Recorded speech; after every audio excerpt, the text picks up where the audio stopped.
Good morning mga boss. Nandito po ako sa aking lupain dito sa may Dupax del Norte. Mga boss, lahat po ng natatanaw ng inyong mga mata, lahat ng kabundukan na yan mga boss, hindi po sa akin yan.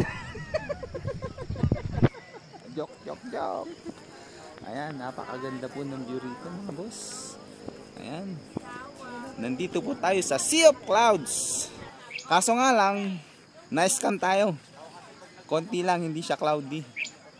Gawa nung summer po kasi ngayon. Yun lang po yung mga cloud. Marami ring mga turistang nagdatingan, local tourists. Galing po kami ng Solano. 1.5 hour po ang aming biyahe. Talaga naman po. Hindi lang po namin inabot yung napakadaming clouds. Masaya pa rin dahil napakaganda ng view. Ayan. Nakikita po natin yung mountain na puno ng puno, green.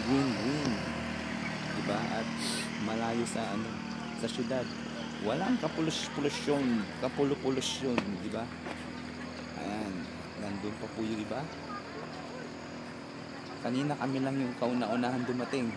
Dumating kami rito exactly 5 o'clock in the morning at madilim-dilim pa.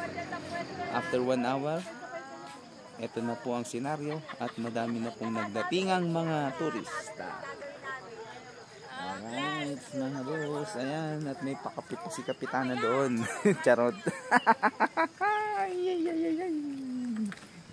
Ayan, mga boss. Talaga naman. Napakaganda ng view. Lalo na siguro pag talagang inabot mo yung maulap. Ideal man para pumasyal po rito para abutan mo talaga yung tinatawag nilang Sea of Clouds. Month of January, February, yung taglamig.